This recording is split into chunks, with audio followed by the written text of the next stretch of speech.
کو نہ ستارہ سمجھا جائے، اس کو نہ چراغ سمجھا جائے، اس کو یہ چھوٹی موٹی شے نہ سمجھا جائے، یہ آسمان ولایت کے افق پہ طلوع ہونے والا آفتاب ہے جس کے دامن کے اندر میرے جیسے ہزاروں ستارے گم ہو جاتے ہیں۔ جن کا پیر اپنے مرید کی شان میں یہ کہہ رہا ہو مرید کا مرتبہ کیسا ہے۔ حضرت خواجہ باقی باللہ رضی اللہ تعالیٰ عنہ کے بارے میں یہ بات مشہور ہے، کہتے ہیں ایک دن وہ ان کا خادم تھا جو ان کے آستانے کا نظام چلاتا تھا، روٹیاں پکاتا تھا، لنگر کا انتظام کرتا تھا۔ اس پر حضرت خواجہ باقی باللہ مہربان ہو گئے۔ آدھی رات کو بڑا وقت گزر گیا تھا، کچھ آپ کے بڑے قریبی اور بڑے دیندار لوگ آپ کے مہمان بن گئے۔ اس وقت آدھی رات کو کوئی بندہ ایسا نہیں تھا جو ان کی خدمت کرتا، بڑے لمبے سفر سے آئے۔ حضرت خواجہ باقی باللہ کا دل چاہا کہ کوئی ان کی خدمت کرے۔ نان بھائی اپنے پیر و مرشد کو تاڑ گیا، فوراً کھانا تیار کر کے ان کے سامنے رکھ دیا۔ حضرت خواجہ باقی باللہ راضی ہو گئے، تو راضی ہو کے فرماتے ہیں، بلا کے اس روٹی پکانے والے نان بھائی کو فرماتے ہیں، مانگ، کیا مانگتا ہے؟ بول، اس کا بدلہ تجھے کیا دے؟ اب کوئی دنیا دار بندہ ہو تو وہ تو اپنی مرضی کی شے مانگے۔ یہ تھا خواجہ باقی باللہ کے دروازے کا نان بھائی، ان کے دروازے کا خادم۔ اس نے کہا اگر بنانا ہی چاہتے ہو، کچھ دینا ہی چاہتے ہو تو مجھے باقی باللہ ہی بنا دو، کیونکہ میں دیکھتا ہوں رات کو جو تجلیات اس کمرے میں پڑتی ہیں، جو انوار و تجلیات کی بارش اس حجرے میں ہوتی ہے، میں دیکھتا ہوں وہ منظر، میرا دل بھی چاہتا ہے کہ جو انوار و تجلیات کی بارش تیرے سینے پہ برستی ہے مجھ پہ بھی برسے، باقی باللہ ہی بنا دو مجھ کو۔ تجھ سے چاہوں میں تجھی کو کہ سب کچھ مل جائے، 100 سوالوں سے یہی ایک سوال اچھا ہے۔ کہتے ہیں حضرت سلطان محمود غزنوی ہے نا، جانتے ہو کہ نہیں؟ یہ بادشاہ اسلام ہے، سبحان اللہ کو، ان کو ہمارے علماء نے مجدد اسلام لکھا ہے۔ معلوم ہوا کہ مسلمانوں کے بادشاہ جو سچے ہوئے ہیں وہ بھی عام لوگ نہیں تھے۔ ہارون رشید بھی مسلمانوں کا بادشاہ گزرا، اس کو بھی ہمارے علماء نے مجدد لکھا ہے۔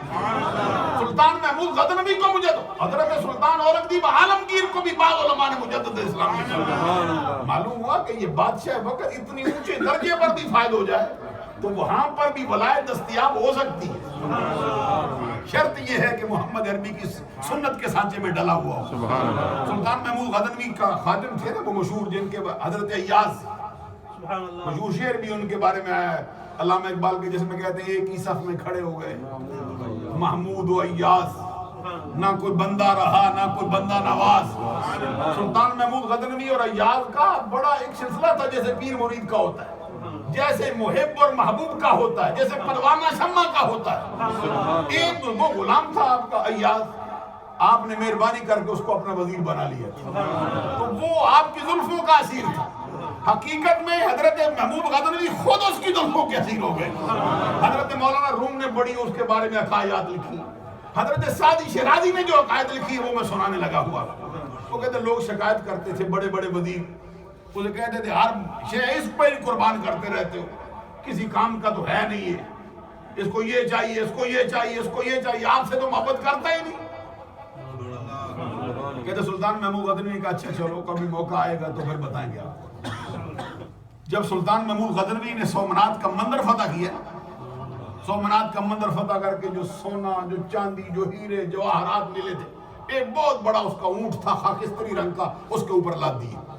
اتفاق ایسا ہوا کہ سفر جاری تھا، بارش ہو گئی، اونٹ کا پاؤں پھسل گیا، اونٹ کا پاؤں پھسلا تو اونٹ گر گیا۔ وہ سارے جتنا سونا تھا، جتنی چاندی تھی، جتنے ہیرے تھے، جتنے جواہرات تھے، جتنے لال تھے، جتنے موتی، سارے بکھر گئے، سب بکھر گئے۔ سلطان محمود غزنوی تاڑ گیا، اس نے کہا یہ موقع ہاتھ آ گیا ہے آزمانے کا۔ اس نے کہا یہ جس کا دل چاہے، جو کسی کا دل چاہے وہ لے لے، اٹھا لے جائے اس کا۔ اب وزیر سارے دوڑے، اس کے جتنے چاہنے والے تھے سب دوڑے، انہوں نے آ کے اس کو، کسی نے کچھ اٹھایا، کسی نے کچھ اٹھایا، کسی نے ہیرے لیے، کسی نے جواہرات لیے، کسی نے چاندی اٹھائی، کسی نے سونا اٹھایا۔ اب دیکھتا کیا ہے ایاز، وہ حضرت محمود غزنوی کا دامن پکڑ کے کھڑا ہے۔ تو پکڑ کے کھڑا دامن پکڑ. وہ کہتا تجھے کیا ہوا, تو کیوں نہیں جاتا؟ کہتا ان کو ہیرے چاہیے, مجھے تو چاہیے ہیرے. اس وقت حضرت سلطان محمود غزنوی نے بلا کے فرمایا ذرا اس سے پوچھو نا, اسی لیے اس کو قریب رکھتا ہوں کیونکہ اس کو سونے چاندی سے پیار نہیں ہے, مجھ سے پیار کرنے والا. معلوم ہوا اب وہ جو نان بھائی تھا وہ کیا کہتا ہے, کہتا تجھ سے مانگوں میں تجھی کو سب کچھ مل جائے. 100 سوالوں سے یہی ایک سوال اچھا ہے, بس مجھے نان بھائی سے باقی باللہ بنا. آپ مسکرا پڑے, فرمایا بنا سکتے ہیں لیکن تجھ میں وہ اہلیت نہیں کہ تو برداشت کر سکے. بعض بندے کہتے ہیں پیر دیتا کچھ نہیں. میں نے کہا پہلے اس قابل بننا, پھر پیر کون سی ہے بچا کے رکھے. اہلیت ہونی چاہیے نا, پھر دے گا. انہوں نے فرمایا تجھ میں وہ اہلیت نہیں. کہتے کیوں؟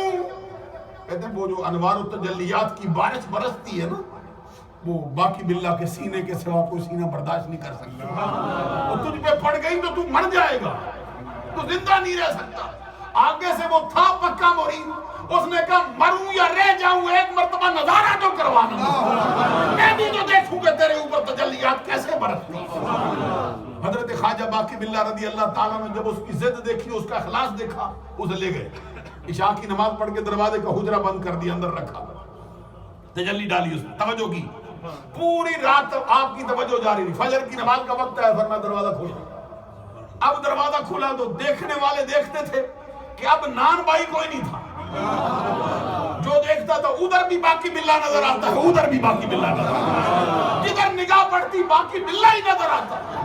اب ظاہر بھی بدلا, اس کا باطن بھی بدلا, اس کی صورت بھی بدلی, اس کی کیفیت بھی بدلی. صرف اتنا سا فرق باقی رہ گیا تھا کہ وہ جو بنایا گیا تھا نا نان بھائی سے باقی باللہ, اس کے حواس قائم نہیں رہتے, حالت جذب میں چلا, مجذوب ہو گیا تھا. اور جو اصل تھے ان کے حواس قائم تھے. اب جو آتا دیکھتا دو ہیں, پھر سمجھ جاتا کہ یہ ہے جس کو بنایا گیا. 3 دن کے بعد وہ باقی باللہ کا جو بنایا ہوا تھا نان بھائی, وہ دنیا سے رخت سفر باندھ گیا. حضرات جو بات میں کہنا چاہتا ہوں وہ یہ ہے کہ حضرت خواجہ باقی باللہ اپنے غلام نان بھائی کو ایک رات حجرے میں رکھ کے توجہ ڈالیں, اس کو اپنے جیسا بنا دیں.